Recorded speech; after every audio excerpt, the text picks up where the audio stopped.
Hello everyone, this is General Hand Grenade. Welcome to my war room in Prince George, British Columbia. This is the last part in our series where we're looking at the units, the different classes of units. And there were 6 classes if you include the facilities class. But for the units that make up your army, there were 5. And so this is the naval class. So let's get to it. First thing we're going to look at is the battleship. Now, the reason I chose to use the Japanese is because both the Japanese and the Americans have 2 different sizes of battleships. So the Japanese, they have this one here, which is their regular battleship, right? And it's a Nagato class. But this one here is the Yamato class battleship. Now, this sculpt that I'm using here is a little bit bigger. It's actually a Super Yamato. That's in the 3D printed section of historical board gaming. But they had a bunch of them in stock, and I thought, you know, that's a pretty cool sculpt, so I'll use that one. But you can just use the regular Yamato battleships. You get them in Axis and Allies, or you can get them from historical board gaming. I think the one from historical board gaming is slightly larger than this one too, although I haven't owned them. It's just they look a little bit bigger, so I think they probably are. But anyway, a regular battleship, well, first of all three of these ships here, the fleet carrier and the 2 classes of battleships, those are all capital ships, which means that it takes 2 hits normally to kill a capital ship. But with this Yamato here, it actually takes 3 hits to kill this thing. So, like, if you take a hit on your battleship, then you can put it on its side, or you can get some of these chips if you want.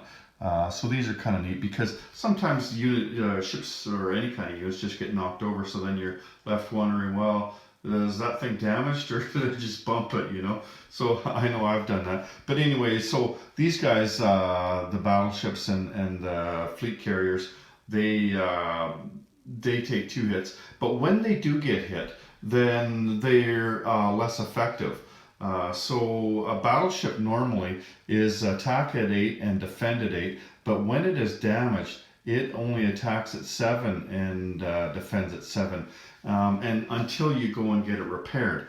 Now, the repair units phase is at the start of your turn. So, like, let's say your battleship gets damaged. The only way for you to repair it is to get it back to a shipyard, not a naval base. Like, here's a naval base. You have to get it to a shipyard in order to repair it. And what'll happen is you'll roll 2 6-sided dice, and whatever that number is, that's how much money you have to pay to repair that battleship, okay? So that's the regular battleship. Now the Yamato class battleship and the Iowa class battleship, that's the heavy battleship for the Americans. Actually, no, I think the Iowa class is only 2 hits to sink it as well, but it is better numbers for attack and defense. But this Yamato, it takes 3 hits to sink it. So what I would do is okay, it's damaged, so it goes on its side. Okay, then 2 hits, it's here, and then 3 hits, that's when I would take it off the board, right? I think that's how I would play that one as far as knowing how many hits it's had on it. But when you damage one of these, for each hit that you damage you lose 2. So it's attack and defense at 9. So it'll go from a 9 to a 7. And if there's 2 hits on it, then it'll attack and defend at a 5. And again, you have to take that back to a shipyard to get it repaired. Not only do you have to take it there to get it repaired, but you can only build capital ships at a shipyard. You can't build them at a naval base or a factory.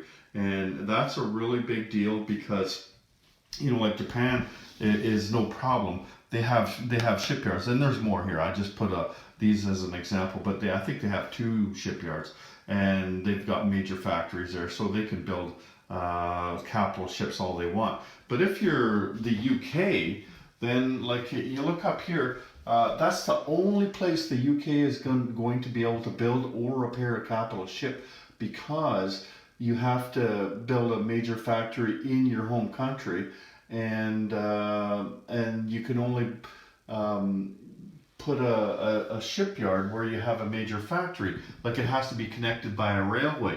It's not like supply path where you can connect it by a railway and by naval base. It has to be connected by railway alone. So like down here, where even though Calcutta is a capital here, you can't put a shipyard anywhere down here. And so you wouldn't be able to build or repair a capital ship down here. So that's why it's a big deal that you need a shipyard. Now, how it works when you're building them, so you can build a battleship, let's say a battleship. You can either build, you have to build it here at your shipyard, and that shipyard has to be connected via a railway to a factory. Now, that factory could be in the same territory, right? But I mean, it could be 5 territories away, as long as this is connected by an undamaged railway. If the railway is damaged, then you can't build the capital ship, right? And how you build them, and let's just take a look here at the ship and facility production chart. So you look here at a battleship, and that's up here, right? And then you look at the costs on your card here, and like this is the Japan card, right? You get these when you download the rules. You also download these cards. So you look here on sea units. Now there's the Yamato class battleship, and here's the battleship. So like it attacks at 8, it defends at 8. It only moves 2, whereas the Yamato moves 3. Most of the ships that you have move 3. Some of them only move 2. But look at the costs there: 5, 5, 5, and 5, right? So what that means is you pay $5, you put it on here, right? And then next turn, if you want, you can pay another $5 and put it on here on stage 3. And like, you don't have to. You could say, well, you know what, I need to do this turn, and so I'm not going to move my ship along this turn. But on any turn you want, you can choose to move that ship. So then you move, you pay another $5, and it moves to here. And then on the last turn you do it, so you pay $5 more at the start of your turn on the purchase units phase. You pay $5 and you move it there, and then at the end of your turn on the place units phase, then you would take it out of the place units box and you would have to put it at a shipyard. You can't put it at, like I said, you can't put it in a naval base or a factory, and you can put down 5 units on a shipyard. So it could be capital ships, and it could be other ships as well. You can also put 5 units, 5 ships down on a naval base, as long as they're not capital ships. So you could put 5 ships down here, 5 ships down here, or you can put 5 ships where your factory is as well.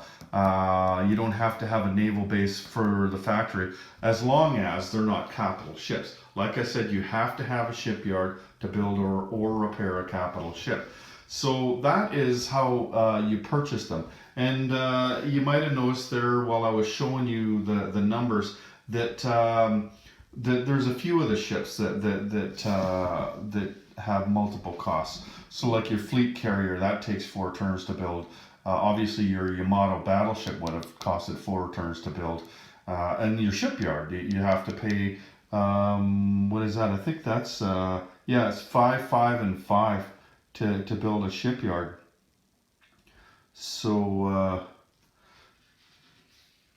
so it's a multiple build, right? Like, and you couldn't do it all at once. You can't just say, well, you know what, I'm just going to pay all that money. I'm going to pay the $20 and move it all the way to the end. You can't do that. If it says 5, 5, 5, and 5, that means you can only move it, pay $5 and move it one space at a time. So that's your battleships. Oh, and one more thing about battleships.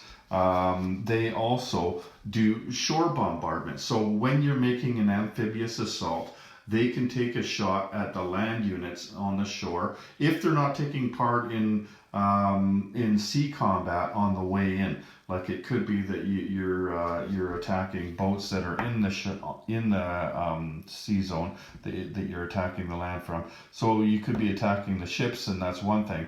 But if you're not, then you could elect to bombard the shore and try to hit the land units that you go in on. And so if you do that with a battleship, that is a 4 or less for your shore bombardment.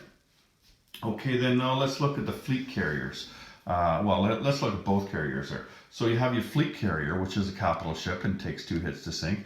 And again, you get 1 hit, you knock it over, or you put it on one of these damaged ships, and then on the next turn, then you got to get it back. Sorry, you got to get it back to a shipyard in order to repair it, right? But you can,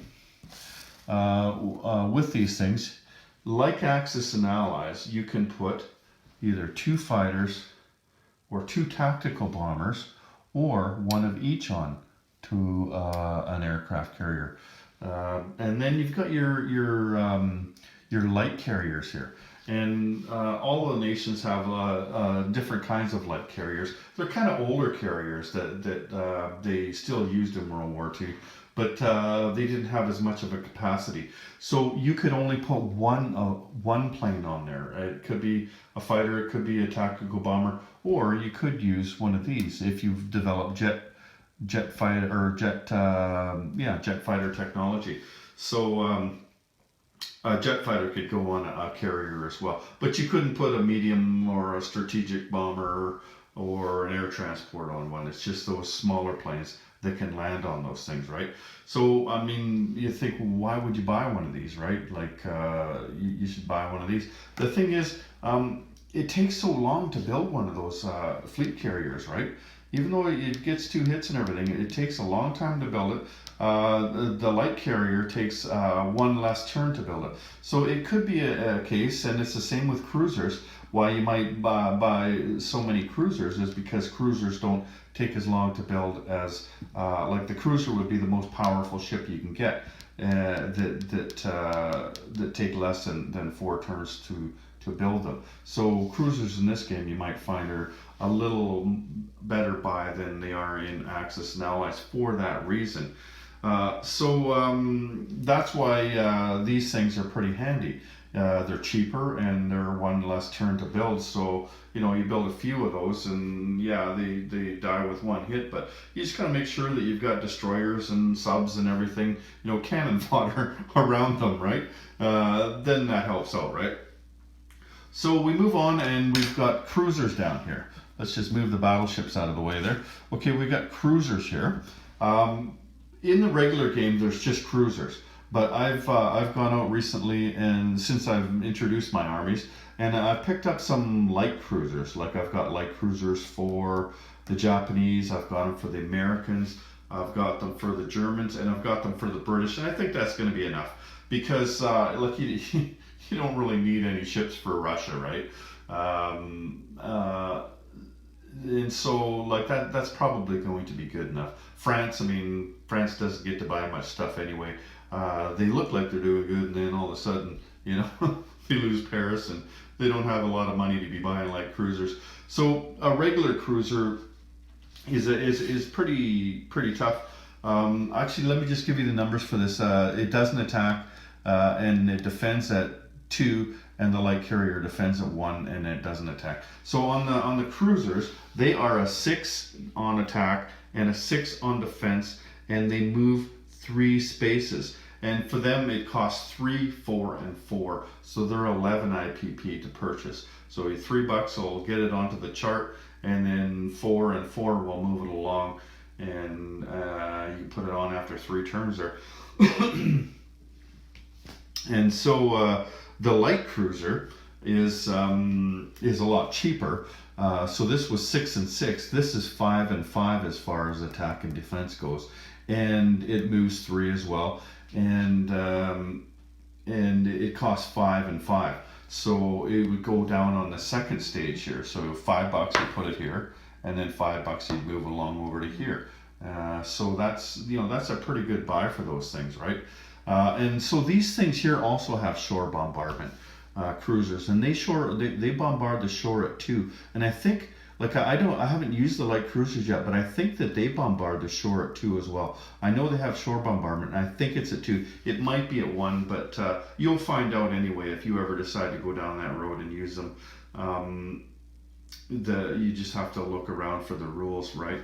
And they're not that easy to find. I think where I found them was in the Battle Piece rules, And in the German one, the Leipzig light cruisers, that's where I was getting the numbers from. But anyway, so that is cruisers. Yeah, they're pretty good ships in this game. So then we got destroyers here, and destroyers are a little bit different than in Axis and Allies. Something you might be used to. Now they are they also go 3 spaces, and they attack at 4 and defend at 4. I'm just looking at my numbers here.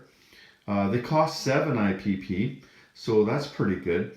And they have a shore bombardment of 1, so they can also take part in shore bombardment.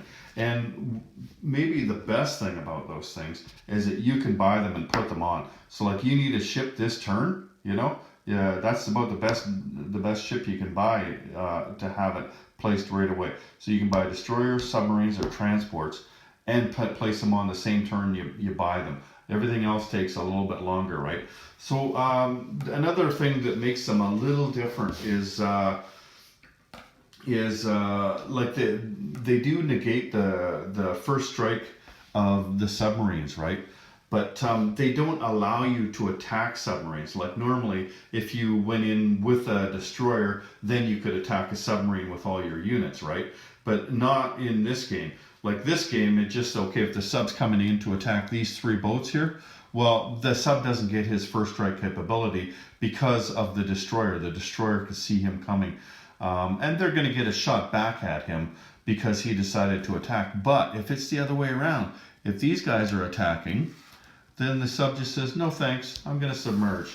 Because the only way to see that sub, and we'll get into subs in a second, the only way to see that sub is with aircraft, and we'll talk about that in a minute. But that's how it's different in this game, is the shore bombardment and the fact that it doesn't actually let you see subs like it does in Axis and Allies. Anyway. So let's move on to subs then. Now we can talk about that. Now subs, I didn't grab a submarine base, but that's another type of naval base, is a submarine base, and you could build submarine bases or submarines at submarine bases as long as they're in the supply path of a factory. And I don't think it needs to be just railway. I should check on that, but I don't think it needs to be. Here, tell you what, I'll just pause it and I'll check on that. Okay, so I couldn't find out an answer to that. I looked there for a little bit, and it doesn't seem to say where you can place submarine bases. But I know that to start the game off there, the Americans have a submarine base in Midway. So you must be able to just place them wherever you have a territory that borders water. Because how else would they be able to use it? So you could build submarines at a submarine base, at a naval base, at a shipyard, or at a factory. And that would be submarines or super submarines. Yeah, I have a super submarine here as well. And you get that with when you get advanced submarine technology. So subs, what are the numbers on those? Actually, let's include this type of sub in there too, because that's a coastal submarine. So a regular sub is attack 3, defend 3, it moves 3, and it costs 6 IPPs. A coastal sub attacks 2, defends 2, it only moves 1, and you can't buy it. It's left over from World War I, and the only coastal subs that you'll find on the board for anybody were in the opening setup. And as far as the advanced submarines, they attack at 4, they defend at 4, they move 3, and they cost 7 IPPs. Now, submarines are not easy things to describe or even to comprehend. I actually made this video, and I put it on my computer and everything, and I was watching it while the other ones are uploading, and I thought, I don't think that's right, and so I went back and read the rules again, and no, I got that one wrong. So I had to come back and make this whole video again because I had submarines wrong. So they're not really easy to understand, and I hope I get it right. If I don't, then I'll have to. Somebody points out that I didn't, and it was an egregious error. Then I'll have to start over again. So okay, let's get to what subs are all about now. First of all, they have the first strike capability. As long as there's not a destroyer there, they can go in and they get a first strike against the units that are in there. So they will try to roll, and if it's a regular sub, he'll roll a 3. If it's this sub, he'll roll a 2. If this one, it's a 4. And that's 2, 3, or 4 or less, right? So they're going to try to roll 3 or less, and if they do, then these guys lose a ship. Then in this case, they would lose the light carrier because it's worth less, and that light carrier wouldn't get to shoot back. This guy would get to shoot back because he didn't die. But the light carrier is gone, right? Anyway, so that's your first strike capability. It's like the artillery first strike capability, right? Like you get to roll for the subs on both sides. Attacking and defending subs roll first. Then you remove the casualties, and then everybody else rolls. And this, we're just talking specifically about an attack right now, though. And what else? So they can decline combat. Like they can go in with a bunch of units, and if the battle's not going so well, they can say, you know what, instead of attacking, I'm just going to submerge. Then they can't re-emerge, they can't come back up to the surface later and take part in the same battle. Once they submerge, then they're done for that battle, right? But if somebody comes in to attack them, then they could say, you know what, we're just going to submerge. We're not even going to bother with you guys. So they can't get them.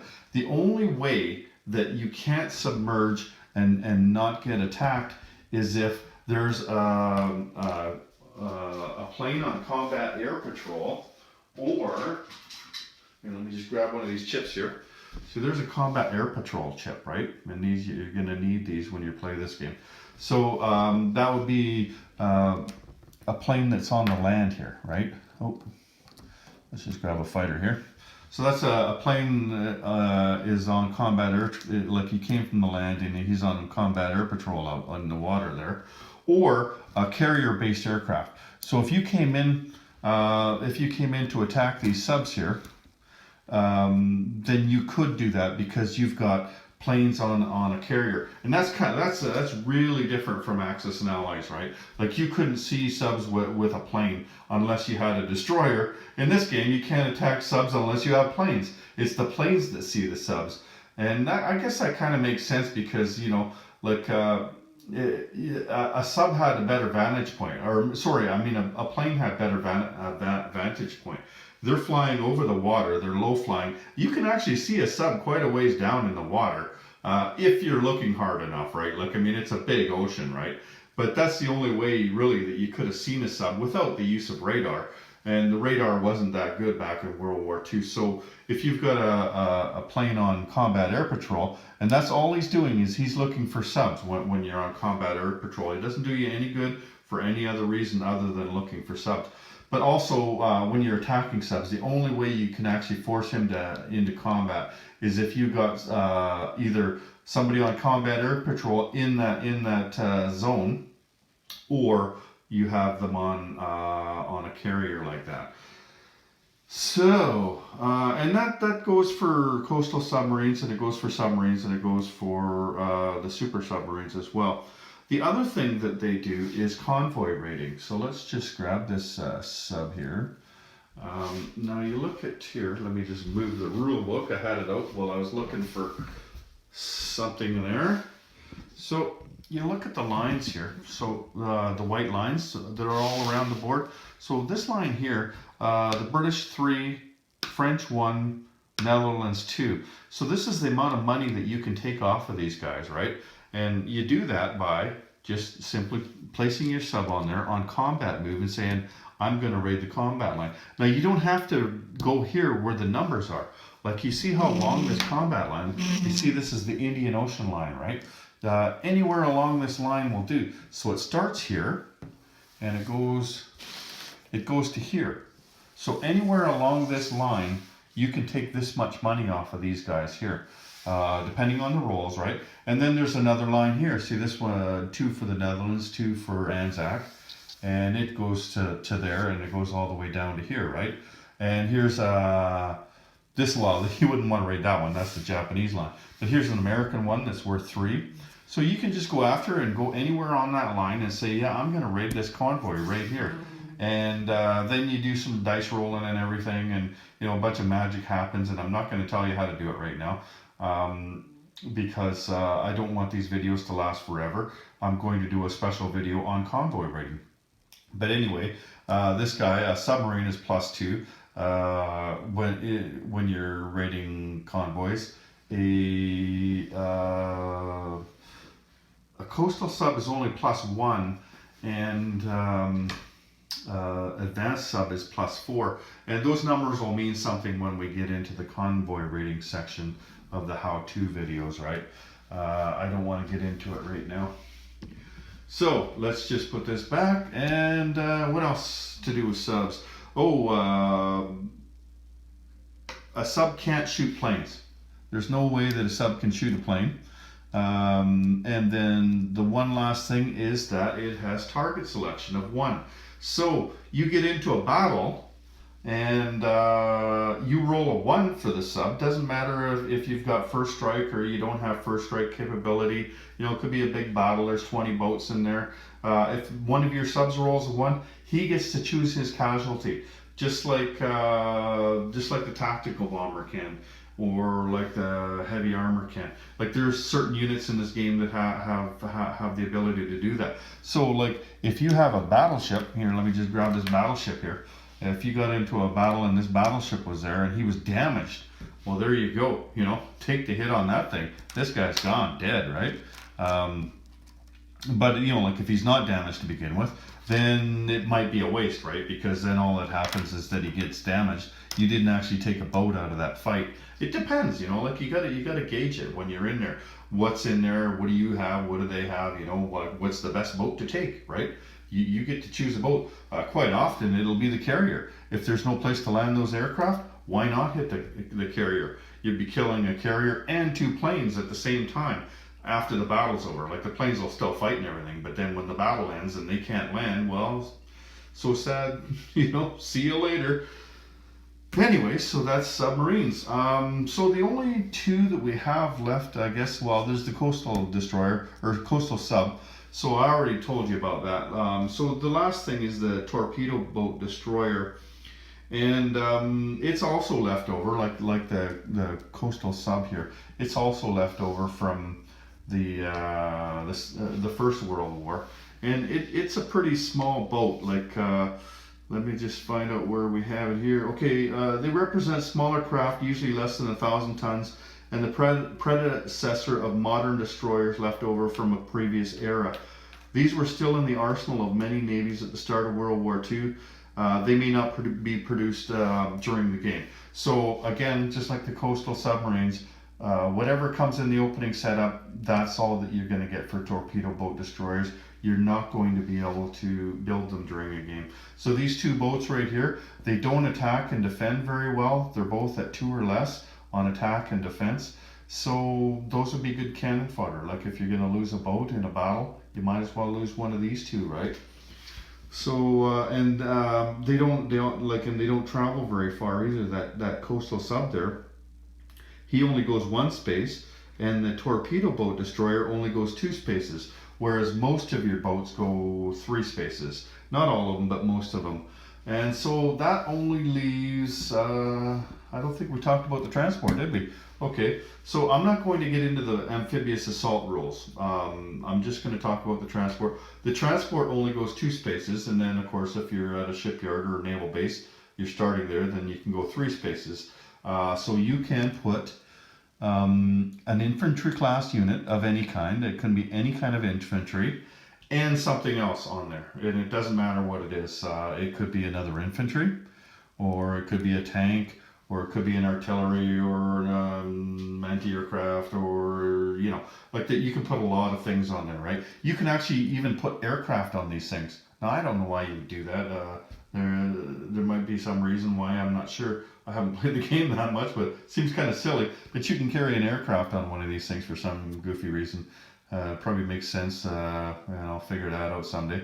But anyway, it's basically the same as Axis and Allies, other than that, when you're transporting, you got to have at least one dude on, and then you can have anybody else on. You can have a tank or whatever, but you couldn't have two tanks or a tank and a mechanized or anything like that. One of them has to be a dude. Could be two of them have dudes. And it could be any type of dude. It could be Marines, could be mountain, could be airborne, could be anything. So it's basically the same. And then you would do that for amphibious assaults or for reinforcing. But again, we're not going to get into that. We're just talking about how these things, what they cost and what they move. So the transport moves to, it does not attack or defend, and it costs 7 IPP. So let's just go over those costs again. So the destroyer was 7, the cruiser was 3, 4, and 4 for 11. The battleship was 5, 5, 5, 5 for 20. The Yamato was 7, 6, 6, and 6 for 25. But remember, that thing took 3 hits to sink it, right?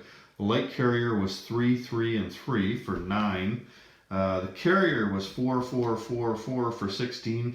The submarine was 6, and the transport is 7. So those are your naval units.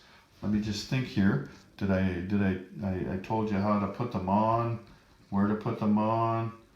Yeah, I think I got it. I think I got it this time. Last time I missed a couple things.